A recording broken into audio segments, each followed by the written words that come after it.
Hello, we're so glad to have you join us. This will be the first time that you have gotten to actually meet us at Haven Farms outside. Usually we spend all of our time inside when we're filming, but today we're actually outside. You will hear the guys out there building the monster slide for camp. So we are a little over a month from camp. So you're going to hear normal farm sounds, and we'll just keep going because that's the way life is at the farm. So joining me today is Leslie Miller. Super excited because she's got a story to tell, and so I don't want to waste a lot of time.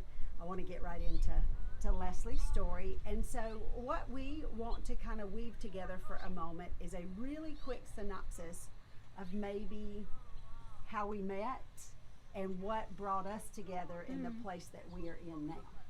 Okay. So we met at church at Flint River, and I'd actually met you before a long time ago at Willowbrook at an event that we were doing together with Jennifer Rothschild and some other folks from our church. And so we sat in choir together. You came to choir. And I can't sing, just for the record. She can. And just kind of got to know each other a little bit, and it's just progressed over time. We came to Farm Day last year, and that was a lot of fun. And we'll get to that a little later. Yeah, came and worked at Farm Day this year, and just came to Bible study. A big probably progression in our relationship has been just getting to know each other in Bible study. Every week for the last while. Yeah, it's been a little bit. It's been a little bit now. Yeah. Whew, time flies. So we met when, like she said, we met after a big change in our world. Oh, yes. A big change in our world. We went from a suburban, our suburbia home in the middle of a neighborhood to the outskirts, as far as we could really get in Bama. Yes. We're right up against the Tennessee line. I mean, like we are leaving the city. Yes, you are. And so it was a big transition. So there was a lot of change and turmoil in me still, kind of when we bumped up against each other. But we weren't the only ones. I mean, you were a bit ahead of us, but you had just undergone some major change as well. Yes. I had ended a relationship in 2015 that I thought was the one. Mm. And it didn't end up being the one, and the Lord made that very clear. And kind of changed my heart, and I went through some job changes and some career changes. I ended a 28-year career, and the Lord just turned me sideways. And that was in the engineering world. Oh yeah, it was. Yeah, we're in Huntsville, so yeah, I was on the Arsenal for off and on for 28 years, but just turned me 180 degrees to Christian retail, which is huge transition. Not my nature to have to do customer service and do people and all of that, because computer engineers just sit behind that screen. Right. And that's all we do, and we're happy there. But so lots of changes. He stretched me and pulled me and did a lot of things there and then led me to the church and other turns. So it's just been quite a upheaval. Yeah, it's been an upheaval for a couple years. So yeah. Wow. It's pretty amazing the providence of God and how he kind of weaves things together, and how different seasons bring different relationships, often different views. I mean, it just in just a couple of steps, everything can change. Pretty dramatic. So bear with us, allergy season. My eyes are watering something terrible. Okay, so let's back up to what you said. You ended a relationship. All right, so here's what I find to be so amazing about Leslie and her story is that Leslie's going to get married in a very short, how many days is it? Like right around the corner. Yes, it's like 20 days. She's literally about to walk down the aisle with the one, the absolute one. And I love Leslie's story because Leslie has done it right. And being a mom of 5 girls, I know how hard that is to walk God's path and make the decision or decisions that are needed to get where you've gotten. And everybody seems to think that the decisions are made for you and it just happens. And no, the decisions have to be made. And so give us a little bit of that storyline, because you've had to make some tough decisions to get where you are to now be with Mr. Right. Yeah, I did. I really thought that last in 2015 was the one, and it was time. I mean, I had passed, my whole young life unmarried, never been married, never been in any other serious relationship, and I never felt like I had to be married.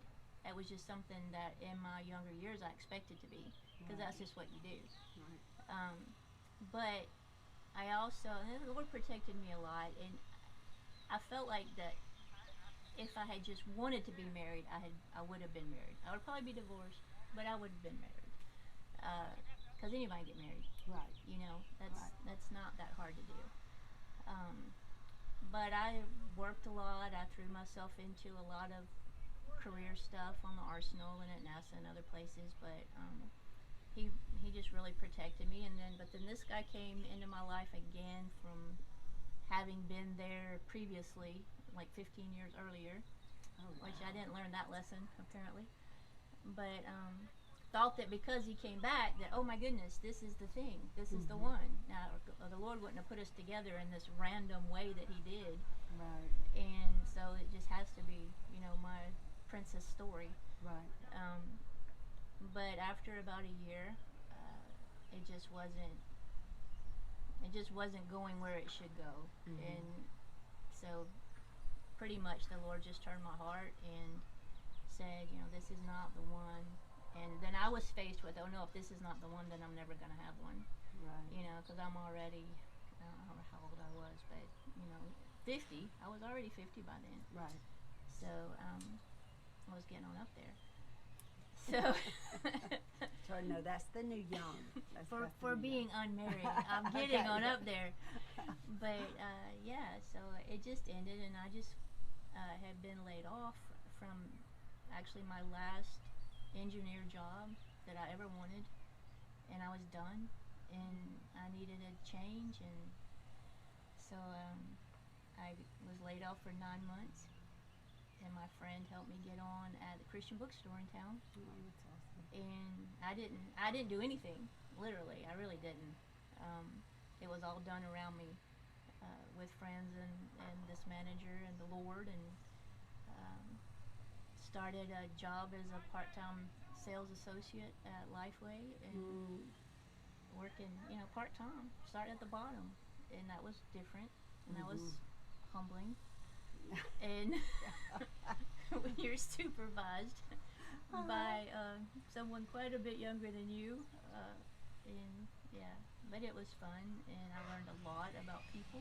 I learned a lot about ministry. I was going to say, I bet in a bookstore you would have learned a lot about ministry. I mean, you have all ages and in all stages of ministry life. Yes. And not all are the easiest in dealing. Sometimes you'll be surprised at what Christian customers can say to you in a store setting. It's amazing. It is. And while they're buying a Bible. While they're buying Sunday school material for their church. Yes. Okay. But I was taught how to handle it. I had to handle it correctly. I couldn't handle it like my flesh wanted to and would have in the government setting. So I just really grew, and I had a great manager, and he just was so patient with me, and he could draw out my strengths, but then also teach me the ministerial side, how to love and how to just be kind. And that was not anything I'd had to do that much in my former career. So yeah, I just learned a lot there, and just knew that I wanted to be in that forever, some way. And so Lifeway ended. I went to work at the church, and that opened up just miraculously too. That was just a miracle on how that opened up. And it was just amazing. And then just started trying to do the work, and going from being serving the church at Lifeway to serving the servants at Flint River. And that's quite a transition in and of itself. I don't know if people that have never worked behind the doors, because that was my history for quite a few years, I don't know that if you've never worked behind the doors in that setting, if you know what all it encompasses. It's a lot. It can be. It really can be. And I had struggles. I had to learn how it worked and adapt to just a whole other. First of all, not being in charge anymore, because I was an assistant manager at Lifeway. Sorry. I didn't want to choke. And then I went from being assistant manager to ministry assistant and administrative assistant, and so I had Which a lot. Which can be a low man on the totem pole in a triangle until you learn your way. Right. Yes, and I had to learn the finance side. I mean, for 6 months I was treading water. I really was, in a lot of ways. And but it was a great group of people to work for, and they helped me, and they didn't judge, and they didn't, didn't press and stuff, and gave me plenty of time to learn it. So so we were good. All right, so all these transitions have happened, all these pieces have taken place, and now here we are. All right, years. How long has that transition been? From the store. So from the store to now. 3 years. All right, so 3 years total. Yeah. Okay. All right, so here we are now. We're days away from your wedding. All right, so something has happened at this point. A little bit. And so about a little over a year ago, something finally transpired that changed the trajectory of your life. And what would that have been? Literally? Literally. COVID. That's fair. COVID has changed a lot of people's lives. Yes. I mean, that's forever. So, COVID changed how we did church. Okay. You know? It changed how everybody did church. And probably still doing church. Right. But there was this guy at church that I knew peripherally, just because I'd seen him around, but we didn't travel in the same circles. We just didn't come together, ever. Okay. I was always doing something somewhere else from where he was doing something, so I didn't really know him at all. And then when COVID happened, we were pushed together a little more in service.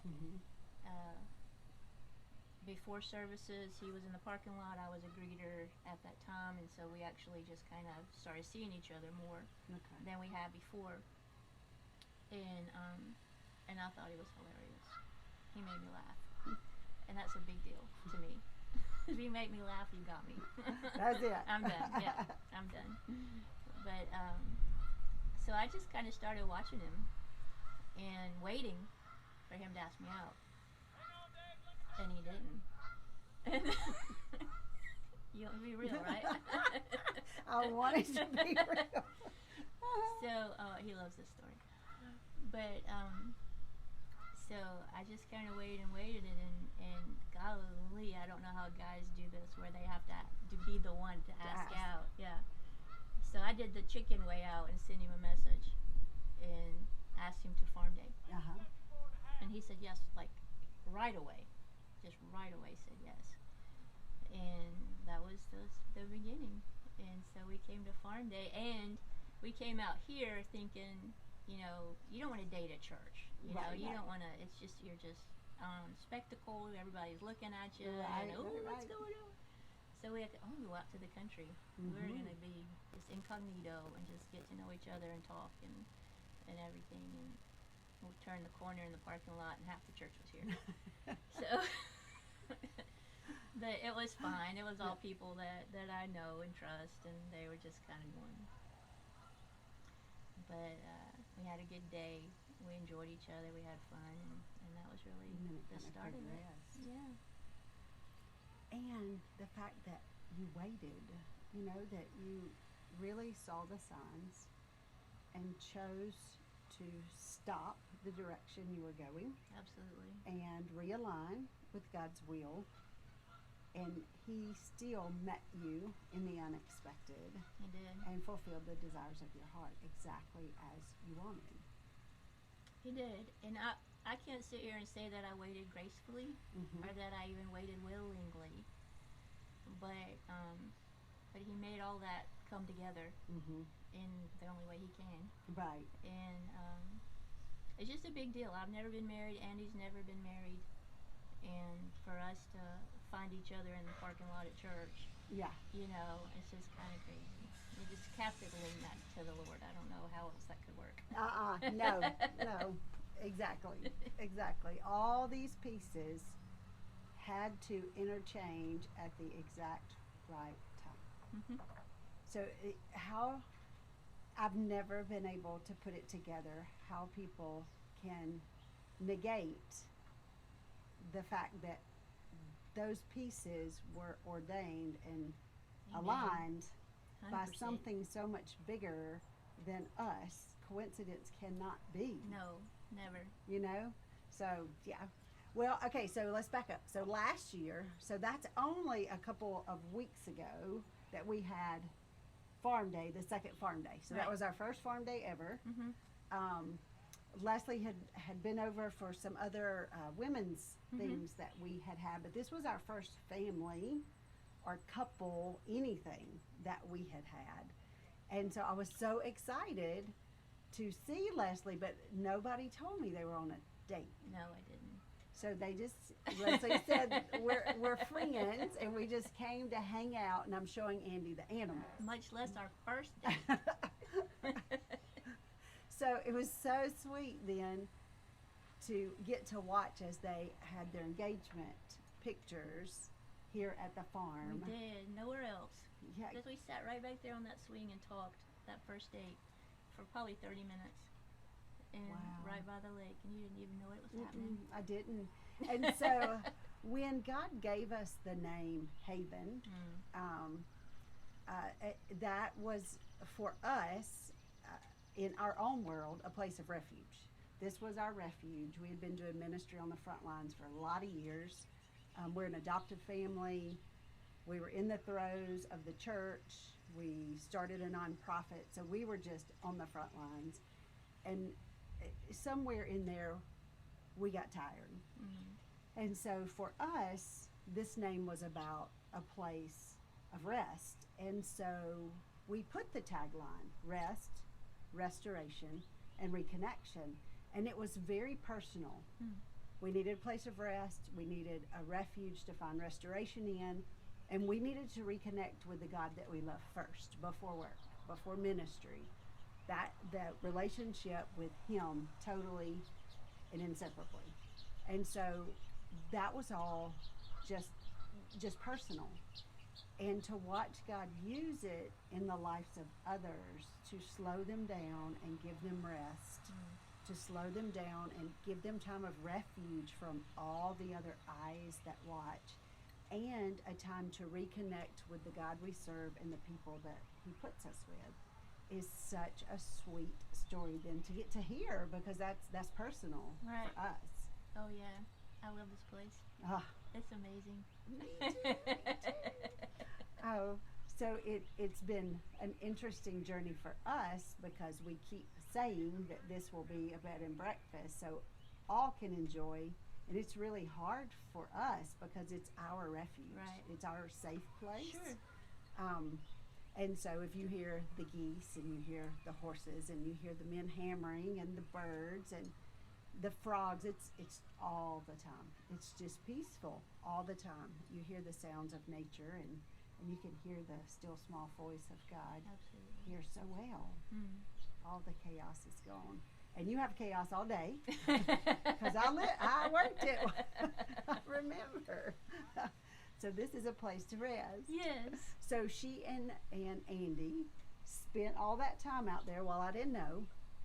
You had a few other things on your mind. It was just a busy day, and little beknownst to us, here we are, and we're about to celebrate their union here shortly. Yes. Wow. And we've gotten to share in Leslie and Andy's story because of Bible study here weekly. God has given us a chance to kind of grow in relationship with Bible study. So Andy, tell us a little bit about Andy. Aww. Listen to that. He's so That's precious. so sweet. Andy's an athletic trainer at one of the local county high schools. Okay. And he loves what he does. He loves helping those kids. And he's also active at church. He's just got ordained deacon Oh, not yeah. too long ago. We got to watch to pray Yes. over him. And he's just, I just love him so much. He's a sweetie. I can't. He's a servant, He as is a Leslie servant. is. He They is. serve together.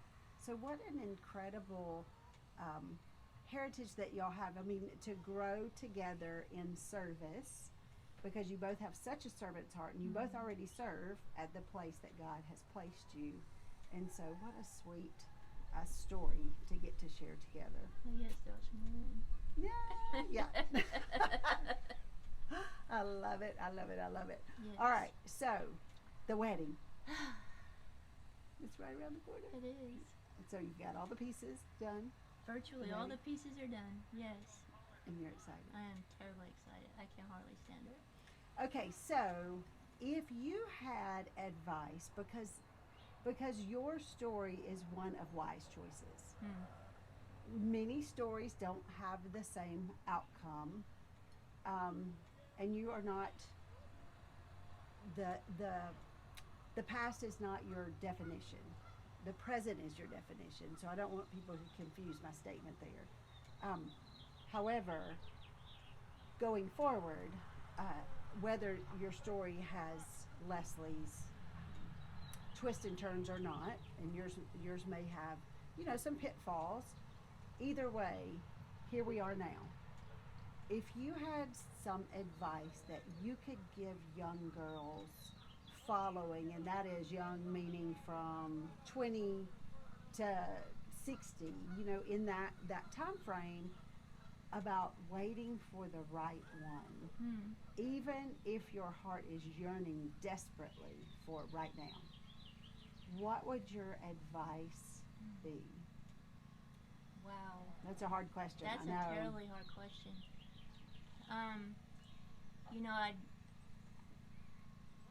I can't sit here and say that I just dutifully waited. Right. I mean, I was frustrated. I was upset sometimes. And I wondered why. I'm never going to have kids. That's a big deal. Right. I've had to come to terms and grips with that. So there's things that I have questioned and I don't understand. But looking back, hindsight now, I think really, really seek the Lord's will for your life. And that's, I don't know, it sounds trite, but it's not. And just really, probably for me, and I didn't do it, the Lord did it.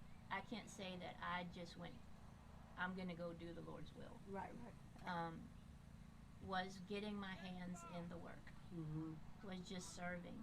And that turn from engineering to Christian retail was the turn. Okay. That was where I went and got my hands, I hate to say dirty, got my hands busy. Right. Got my hands busy. And that store, that was a haven for me. Right. After a little while. It took a little while.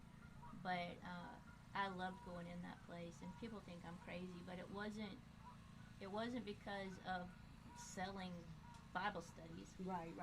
It was just because of growing in ministry, and people came in there, needy people came in there, and not just needy for things, but needy for a Counsel. touch. Mm-hmm. Yeah, or just a smile. Right. And I was stretched and pulled into being able to do some of that. Right. So I just got busy and took my mind off of of all of of being at. I didn't feel alone because I had somewhere to go every day. Right. And so the loneliness or aloneness didn't bother me as much then. It had bothered me over the years. But yeah, I would just say, just really seek the Lord's will. Find out how to do that. I mean, Right. it's not something everybody knows how to Right. do. Right. Our pastor preached on it this past Sunday, and find a mentor. You know, That's huge. just find a mentor that can offer just guidance or instruction or just love, just time. Right. That's the best thing. I had one of I have one of those too. So that's a big deal too. It's just finding support Mm-hmm. and don't necessarily go looking for anything. Yeah. That's a good answer. That's a good answer right there. So, with that, let's talk about that for just a second before we close down. If you don't have a support group, especially in the day that we live in, a lot of people don't grow up in Christ-centered homes. A lot of people grow up in single parents, and there's a lot of strife in the home, and maybe they've gone to church with friends, or maybe they go inconsistently, and so a lot of people don't understand what the will of God even is. And so like Leslie said, just finding a place to go and to have godly people speak into you. You know, I've always said, when you can't find joy, rub on people that have it. Absolutely. That's exactly. That's awesome. When you can't find your joy, you go to people that have it, and you start rubbing up against them, and you will find it again. And so that has been, you know, storyline after storyline that either I've been involved in or have told is, go to a place of joy. Find the people. They will love you well. And they will mentor you and answer the questions and help you and guide you as you seek to get the answers. Yes. And so the will of God is not as hard to find as sometimes we tend to make it. However, if you don't understand it, you need help even beginning. So find some people that can help you. But yes, like Leslie said, it was not an easy choice, but she still made it. So she's selling herself short a little bit right there, because regardless of the frustration or the questions, God's shoulders are big enough to hold those. Absolutely. And I don't think that he gets frustrated with his children when we don't understand, as long as we still obey. You know, and so you still obeyed, you just fussed a little along the way, but you obeyed him. Right. You know, you did it. Obedience is a big deal. Yes. And obedience comes before the blessing. And so Right. here we are talking on the other side. Little did you know that the blessing would be so good. I know. But you still stuck with his will. And now we have such a pretty picture ahead that I'm super excited about. So with Leslie's agreement, she's going to have to give us consent to it. But like I've said before, we always give you information later in ways that you can get connected, or something that has to do with the storyline. So if she's okay with it, we will post a picture or two after the fact, linked here, so that you actually get to see, you know, that story unfold, and it wasn't just something we talked about. So thank you for sticking with us through all the sounds. We even have thunder. We did, So yes. now there's thunder going on with the guys screaming in the field as they build the monster slide, with the geese squawking. So we just have all kind of sounds, but it's the real thing. I like it. It's the real farm. So thank you for joining us, my Thank sweet you. friend Leslie. Thank you for having me. Yes, ma'am. And so I hope that y'all have a wonderful evening, and join us again soon.